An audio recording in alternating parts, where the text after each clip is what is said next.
Mga kadayo, bago natin umpisahan ng kwento, maaari ba akong makahingi sa inyo ng isang subscribe? Malaking tulong po ito para maaga nating ma-reach yung 1,000 subscribers para po ma-monetize po kaagad tayo. Yun lamang po. Maraming salamat po sa inyong lahat. Mga kadayo, magandang araw po sa inyong lahat. Isang kwento po ng aming buhay, pamilya at pakikisama sa kapwa ang gusto kong iparinig sa inyo. Sir Bon, ako si Ramil. Galing sa pamilyang matulungin. Yung tipong lahat ng lumalapit sa amin, tutulungan ng itay. Tubong Bicol po kami, Sir Bon. At hindi naman kami mayaman. At hindi rin naman hirap sa buhay. May namana kasi ang itay na malawak na lupain sa aking lolo at lola. Solong anak ang itay, kanya-kanya lahat ang naiwan ng kanyang magulang. At bukod sa lupain, marami din kaming hayop na alaga. Magaling kasi ang itay ko sa pagpaparami ng alagang hayop. Namana po niya iyon sa lolo ko na napakarami ding alagang hayop hanggang sa mamatay na ito. At masaya kami ng mga kapatid ko dahil hindi kami nakaranas ng hirap ng buhay. Kaya lahat ng lumalapit kay itay kanyang tinutulungan. May mga kapitbahay kaming umaalis at muling bumabalik para lang humingi ng tulong kay itay. At kahit kailan, hindi sila napapahiya sa itay ko. Minsan, habang lumalaki kaming magkakapatid na puro lalaki, nahahalata ko na para na namang inaabuso na nila ang itay ko. Maging ang iba naming kakilala ay sinasamantala ang kabaitan ng itay. Dahil nga sa kabaitan ng itay, ang iba ay sila pa ang galit pag hindi na napautang. Dahil wala namang bayarang nangyayari. Kaya nagpasya ang itay na ibenta na ang aming lupain at lumipat na kami ng tirahan. Year 2010 nga, nakabili kami ng lupain sa bayan ng Laguna. Sa tulong din ng dati naming kapitbahay na si Manang Elsa. Dahil natulungan namin sila noon na makalipat agad. Dahil naging wanted si Manang Elsa sa Bicol sa kasong estafa at kung ano-ano pa. Kaya agad naman itong tumulong din sa amin at inihanap kami ng lupang mabibili sa bayan ng Laguna. Buong akala naman namin mababago na ang buhay namin sa bayan ng Laguna. Pero mukhang nagkamali kami ng pinasok na bayan. Dito pala kami makakaranas na parabang laging habol kami ni kamatayan. Nagsimula na nga muli ang itay mag-alaga ng manok, baboy at ilang kabayo at baka. Milyon din kasi ang napagbentahan namin sa lupain ng itay sa Bicol. At ang mga hayop ni itay, malaking halaga din ang aming napera. Kaya naman nakabili kami ng malawak na lupain sa Laguna na may kasama ng bahay na luma na rin. Habang si naman ng Elsa ay sa kabilang barangay naman nakatira na malapit lang sa lupain namin. Buwan ng tag-ulan nang dumating kami sa bayan ng Laguna. Kabundukan ng paligid. At kahit pagitna ng bukid ang aming bagong tahanan, masaya na kaming mag-anak. Dumaan ang mga taon, napuna namin na kahit malawak ang parang ay mayabo ang damo para sa mga hayop ni itay. Bakit lagi kaming namamatayan at laging may sakit ang kabayo at baka na malusog naman ang aming bilhin ito. Nakipag-ugnayan naman ang itay sa City Vet ng Laguna At ang lumabas sa check-up ng mga veterinaryo ay anemia o kakulangan daw sa dugo ang nagiging sakit ng mga alagang hayop ng Itay. Baging ang aming mga bisiro ay nakikita na lang naming patay at nakahiga na sa damuhan. Sabi nga ng Itay, para daw tinuklaw ng ahas dahil may nakikita daw siyang marka ng kagat ng kung anong hayop sa katawan ng bisiro.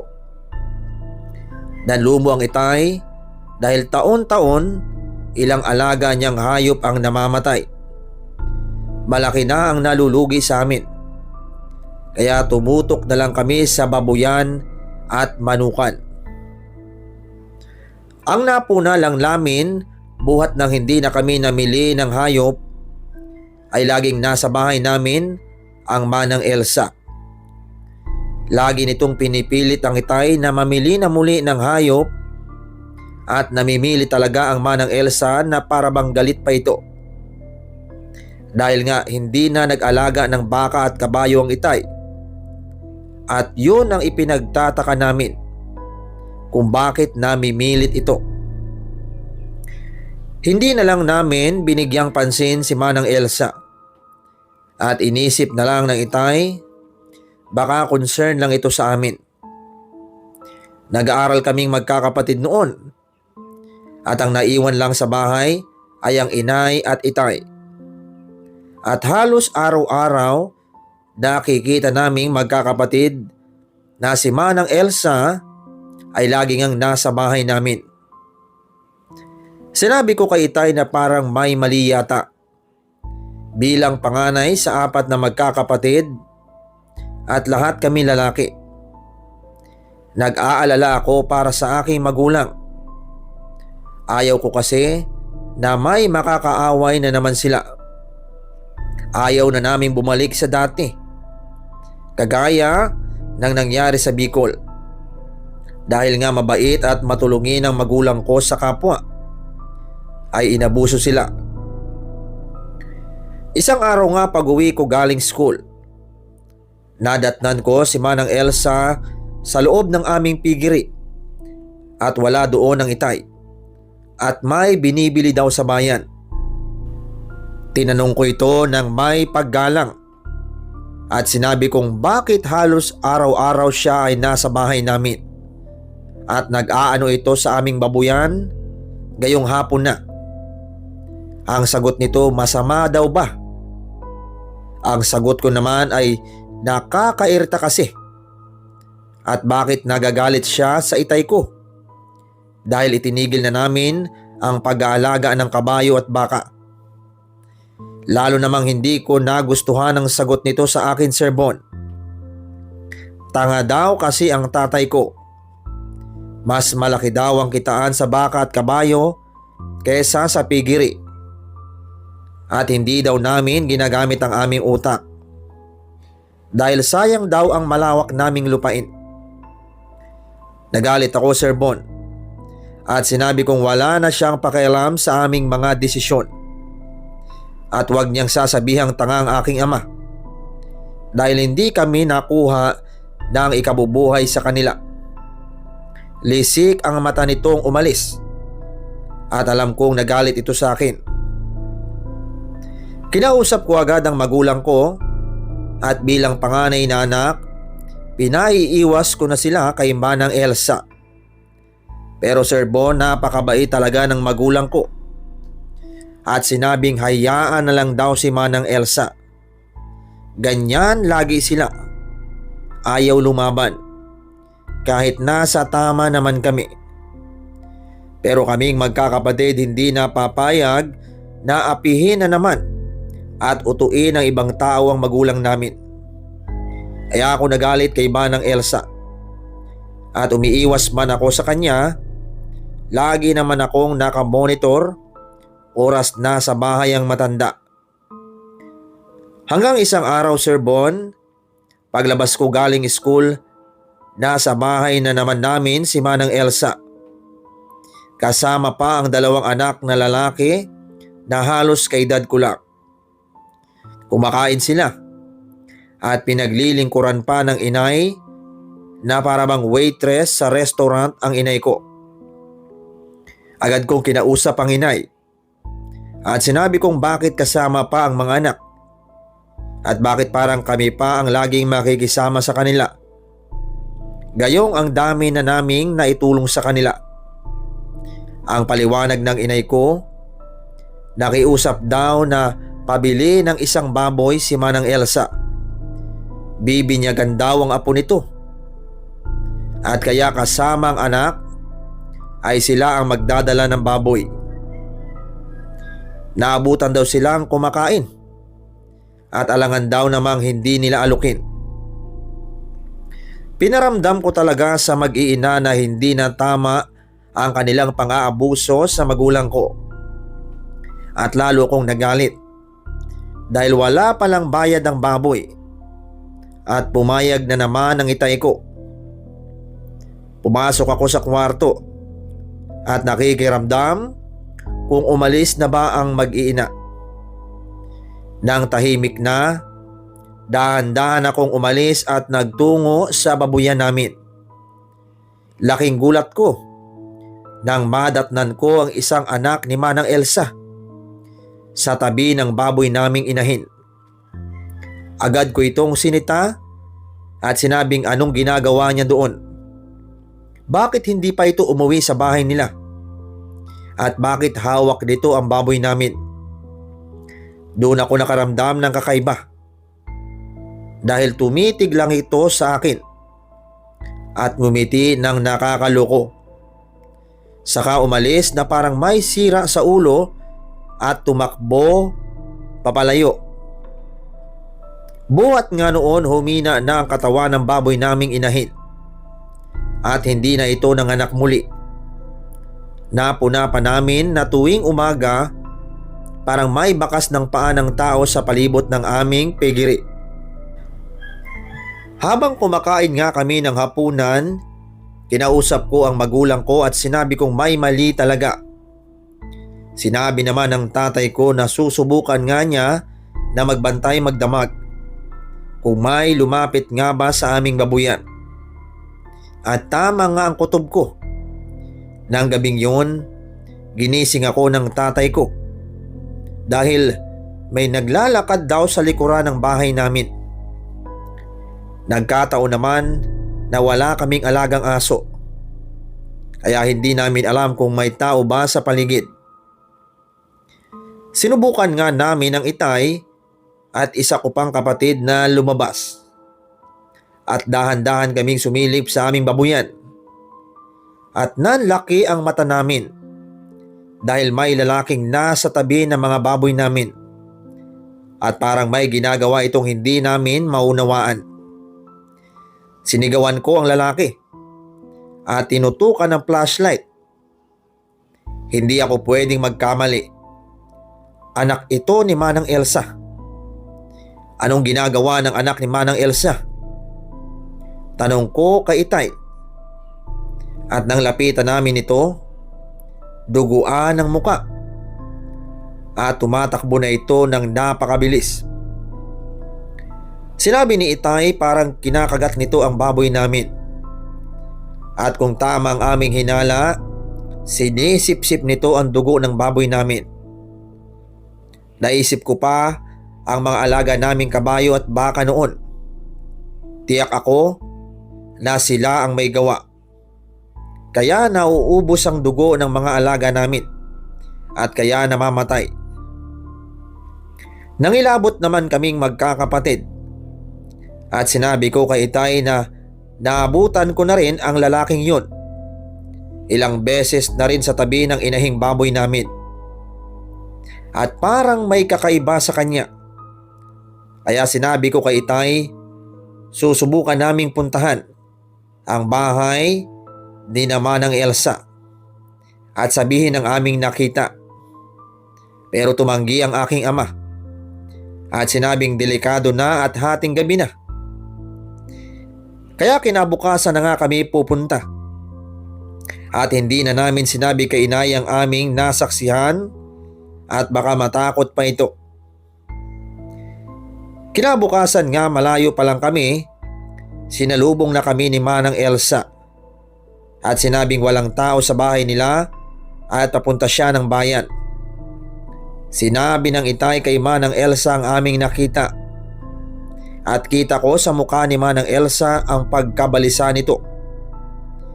Mali-mali ang kanyang sinasalita na kesyo may sakit daw kasi sa pag-iisip ang kanyang anak at pasensya na daw kami. Hinawakan ako ng itay sa balikat. Udyat, nahayaan na lang muna namin at umuwi na kami. Pagdating namin sa bahay, sinabi ng itay na parang ang may mali na at dapat na kaming matakot. Kaya sinabi kong babalik kami sa gabi at yung hindi kami makikita ni Manang Elsa. Naghanda na nga kaming mag-aama. Saktong alas 7 ng gabi. Nakalapit kami sa bahay ni Manang Elsa na hindi nila namamalayan. Mula sa siwang ng sirang bintana, nagawa naming sumilip sa loob ng bahay nila. Mababa lang kasi ang bahay nila at lumang-luma na. Unang sumilip ang itay at kapatid ko at pareho silang tumakbo papalayo at sumuka. Ako naman dali-daling sumilip din at inalam kung bakit sila sumuka. At kitang-kita ko ang baboy na ibinigay ng magulang ko sa kanila ay kinakain ng magkapatid ng buhay. Nasa ibabaw ito ng lamesa at may iba pang karne na hindi ko malaman kung aso ba o pusa na kanilang pinag-aagawan. Puro dugo na ang kanilang muka at wala doon ang kanilang ina. Pilit akong hinihila ng itay at kapatid ko upang tumakbo na kami. Nang biglang may malaking asong kulay itim ang lumabas sa likuran ng bahay at hinabol kami. Alam kong hindi ito ordinaryong aso lamang. Nakakatakot ang ungol nito at pulang-pula ang mata. Hindi ko na alam kung natapak pa ba sa lupa ang pako. Basta ang sigaw ng itay ay tumakbo. Tumakbo daw kami at wag nang lilingon. Mabuti na lang at may nakita kaming dalawang tao na nagpapastol ng kanilang hayop. Agad nakasigaw si itay at agad naman kaming nilapitan. Sinabi namin ang aming nakita at sinabi ng dalawang lalaki na duda din daw sila sa mag-iina ni Manang Elsa.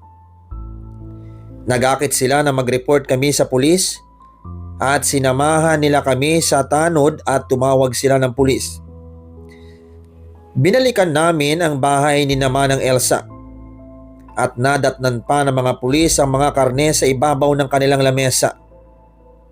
At binuksan nila ang kwarto ni Manang Elsa at baka doon nagtatago ang mag-ina. Pero halos masuka din ang mga pulis at tanod. Hindi nila malaman kung karne ba ng hayop o karne ng tao ang nakasabit sa kisame ng kwarto na napakabaho na nito at inuud na. Pinauwi na nga kami ng mga pulis at inihatid kami ng mga tanod sa bahay namin. At habang paalis na kami, dumating pa ang ibang kapulisan at ginalugad nila ang kagubatan. Kinabukasan, palaisipan sa amin ang nangyari. Lahing aswang pala si Manang Elsa. At kaya mula sa Bicol, patago-tago na sila sa mga tao. Hindi namin sukat akalain na muntik na pala kaming maging kwento. At hindi nga nahuli ang mag-ina. Kaya natakot kami na baka balikan kami. Balita pa namin, Sir Bon, may nakuha daw ang soko na karne ng tao sa kwarto ni Manang Elsa. At lalo kaming natakot. At hindi na naging payapa pa ang pamumuhay namin sa Laguna. Kaya ilang kaanak naman ng inay na taga-Samar ang kumupkup sa amin habang ibinibenta muli namin ang aming lupain sa Laguna. Hanggang ngayon nandito pa rin kami sa Samar, Sir Bon, at pamilyado na kaming tatlong magkakapatid. At hindi namin malilimutan ang aming karanasang iyon. Lagi kong iniisip, Sir Bon, na hindi pala lahat ng ating nakakaharap na tao ay normal na kagaya natin. Kaya mga kadayo, iba yung pag-iingat po. At baka ang ating kapitbahay, lahing aswang na pala. Hanggang dito na lamang po ang ating kwento mga kadayo. Huwag niyo pong kalimutang mag-subscribe. Malaking tulong po yan para mabilis mag-grow ang ating channel. Hanggang sa susunod po na kwentuhan, maraming salamat po.